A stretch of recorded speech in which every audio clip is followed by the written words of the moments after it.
नमस्कार दोस्तों, ममता की रसोई में आपका स्वागत है। मैं ममता दुबे आज बनाने जा रही हूँ बासी बची रोटियों से कटोरी पिज़्ज़ा। ये पिज़्ज़ा बनाना बहुत ही आसान है और आप इसे बना के 4 से 5 घंटे तक ऐसे ही रख सकते हैं और ये इसी तरीके से क्रिस्पी बना रहता है। आप इस तरीके से रोटियों का कुछ अलग सा बनाएंगे तो बच्चे भी बहुत शौक से खाएंगे और बड़े भी खुश हो जाएंगे। तो चलिए देर ना करते हुए रेसिपी को शुरू करते हैं। उससे पहले आपसे एक छोटी सी रिक्वेस्ट है कि चैनल पे न्यू है तो प्लीज़ मेरे चैनल को सब्सक्राइब करें, बेल आइकन ज़रूर प्रेस करें। तो यहाँ पे देखिए ये हमारी बची हुई रोटियाँ हैं, इसे मैंने ले ली है और मैंने बची हुई रोटियों से बहुत सारी रेसिपी बना के अपने चैनल पे अपलोड करके रखा है, आप उसे भी देख सकते हैं। और यहाँ पे एक ग्लास ले लिया है इस तरीके का और इस तरीके से इस पे रख के हम चारों तरफ से इसे फोल्ड कर देंगे। तो ये देखिए प्लेटें दे दी हैं मैंने इस तरीके से और इसे फोल्ड करने के बाद हम एक धागा लेंगे और इसे अच्छे से घुमा के बांध लेंगे। ये देखिए यहाँ पे धागे को दबा लेते हैं हाथ से और इस तरीके से घुमा लेते हैं चारों तरफ। तो एक दो बार घुमाएंगे और बहुत अच्छे से इसे बांध देंगे। बहुत टाइट भी नहीं आपको बांधना है और बहुत ढीला भी नहीं बांधना है। तो ये देखिए इस तरीके से बांध दिया है। आपके घर में जब रोटियां बच जाती हैं तो आप उससे क्या बनाते हो, मुझे कमेंट बॉक्स में कमेंट करके ज़रूर बताइएगा ताकि मैं उस रेसिपी को भी अपने चैनल पे अपलोड कर सकूं और मेरे जो स्वीट से सब्सक्राइबर हैं वो बना सकें।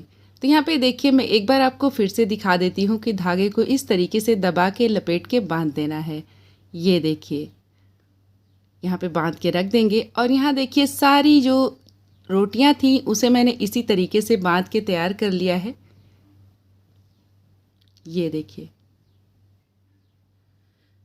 तो ये हमारी रोटियां जो हैं बच गई हैं, तैयार हो गई हैं। तो अब हम डाल देंगे कढ़ाई में तेल। तो बहुत ज़्यादा तेल डालने की आपको ज़रूरत नहीं है, थोड़े से भी तेल में भी ये अच्छे से सिक जाएगा।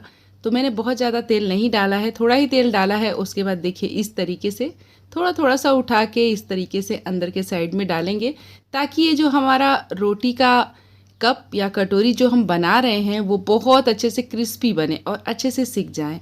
इसके लिए आपको गैस की फ्लेम को मीडियम पे ही रखना है। और ये देखिए गिलास को इस तरीके से कर देंगे, हाथ से बिल्कुल टच नहीं करेंगे क्योंकि गिलास काफ़ी गर्म हो जाती है। चिमटे से मैं इस तरीके से घुमा घुमा के जो सारी ये रोटी के कटोरियाँ बनी हुई हैं उसे हम अच्छे से सेक लेंगे ताकि ये बहुत ही क्रिस्पी हो जाएं और ये हो भी जाती हैं बहुत ज़्यादा क्रिस्पी। तो ये देखिए इस तरीके से सेक रही हूँ मैं, आपको इसी तरीके से सेक लेना है। ये देखिए ये रेसिपी बनाना जितना आसान है, बनने के बाद खाने में बहुत ही स्वादिष्ट लगती है और बिल्कुल जैसे हम मार्केट से पिज़्ज़ा लाते हैं उसी तरीके से इसका टेस्ट आता है। आप इस रेसिपी को ज़रूर बनाइएगा, आप सबको बहुत पसंद आएगी। और आप इस रेसिपी को बनाने के बाद जब भी रोटियां बचेंगी आप इसी रेसिपी को बनाना पसंद करेंगे। तो यहाँ पे देखिए आप देख पा रहे होंगे कि ये जो हमने रोटी की कटोरियाँ बनाई हैं उसका कलर बिल्कुल चेंज हो चुका है और ये बहुत ही ज़्यादा क्रिस्पी भी हो चुकी हैं। तो इस तरीके से उठाएंगे और जो भी एक्स्ट्रा ऑयल है गिलास में उसे निकाल लेंगे और इसे हम निकाल के एक प्लेट पे रख देंगे। तो यहाँ पे देखिए सारा हमने निकाल के रख लिया है इसे और ये पूरी तरीके से ठंडा हो जाए तभी हमें इसमें से ग्लास को निकालना है। तो इसी तरीके से इसे छोड़ देंगे बिल्कुल ठंडा होने के लिए। तो ये देखिए एकदम से ठंडा हो चुका है। अब हम इसे ग्लास से अलग कर लेते हैं और आप देख पा रहे होंगे एकदम जो मटका की तरह बनता है ना, कटोरी की तरह, उस तरीके का एक इसका शेप आ गया है। और ये देखिए धागे को हम कट करके इस तरीके से निकाल लेते हैं। ये देखिए और बस अब इन सारे को धागे को निकालने के बाद अब करेंगे आगे का काम। तो यहाँ पे देखिए इन कटोरियों में मैं लगा लेती हूँ पिज़्ज़ा सॉस। आप इसके जगह पे टोमेटो केचप भी लगा सकते हैं। तो इसे अच्छे से अप्लाई कर लेंगे इन कटोरियों के अंदर। ये देखिए इस तरीके से बहुत ही अच्छा स्वाद आता है सॉस का इसमें। ये देखिए सारी कटोरियाँ हमने तैयार कर ली है। अब इसकी स्टफिंग हम तैयार करेंगे। तो यहाँ पे सबसे पहले मैं शिमला मिर्च ले लेती हूँ और शिमला मिर्च को मैंने अच्छे से वॉश किया और बहुत बारीक बारीक कट कर लिया है। उसके बाद एक बारीक कटा हुआ प्याज ले लिया है और इसके बाद बीज निकाल के एक बारीक टमाटर मैंने कट कर लिया था उसे ले लिया है। थोड़ा सा नमक डालेंगे, ऊपर से हल्का सा ही डालेंगे और नमक डालने के बाद मैं चिली फ्लेक्स डाल रही हूँ। आप तीखा अपने पसंद से रख सकते हैं। उसके बाद थोड़ा सा ऑरिगेनो डालेंगे और अब डाल देंगे पिज़्ज़ा सॉस और इन सारी चीज़ों को बहुत अच्छे से मिला लेंगे। आपके पास जो भी सब्जियां हो उसे डाल सकते हैं, जैसे पत्ता गोभी, स्वीट कॉर्न। मैंने यहाँ पे थोड़ा सा चीज़ डाल दिया है ग्रेट करके और इन सारी चीज़ों को अच्छे से मिला लिया है।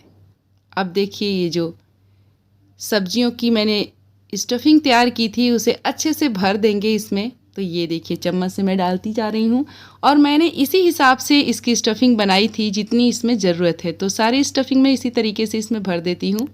तो ये देखिए बहुत अच्छे से मैंने इसमें भर दिया है। इसके बाद हम चीज़ स्लाइस लेंगे और उसे डाल देंगे इस तरीके से। ये देखिए डाल दिया है और इसे डालने के बाद मैं क्या करूँगी, ऊपर से थोड़ी सी चिली फ्लेक्स डालूँगी। ये देखिए बहुत ही अच्छा दिखता भी है और खाने में भी बहुत चटपटा सा स्वाद आता है। इसके बाद थोड़ा सा ऑरिगेनो डालूँगी और अब मैं इसे ले चलती हूँ गैस के तरफ। तो यहाँ पे एक फ्राइंग पैन रखे हैं और उसमें डाल देंगे एक प्लेट और प्लेट डालने के बाद ये जो हमारी पिज़्ज़ा कटोरी है इसे हम रख देंगे। आप इस प्रोसेस को ओवन में भी कर सकते हैं, पर सबके घरों में ओवन नहीं होते हैं, तो इस तरीके से आप फ्राइंग पैन में भी इसे बना सकते हैं।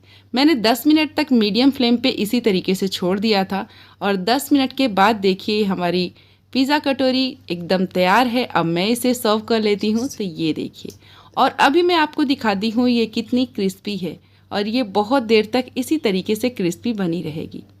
तो ये देखिए नज़दीक से आपको दिखा देते हैं, लाजवाब है और मेरे तो मुंह में पानी आ रहा है। तो ये देखिए एकदम क्रिस्पी और चीज़ से भरी हुई पिज़्ज़ा कटोरी। आप इसे ज़रूर बनाइएगा, आप सबको बहुत अच्छी लगेगी। और मेरी रेसिपी पसंद आई हो तो प्लीज़ मेरी वीडियो को लाइक कीजिएगा, शेयर कीजिएगा और चैनल को सब्सक्राइब कीजिएगा, बेल आइकन ज़रूर प्रेस कीजिएगा। बाय बाय दोस्तों एंड टेक केयर।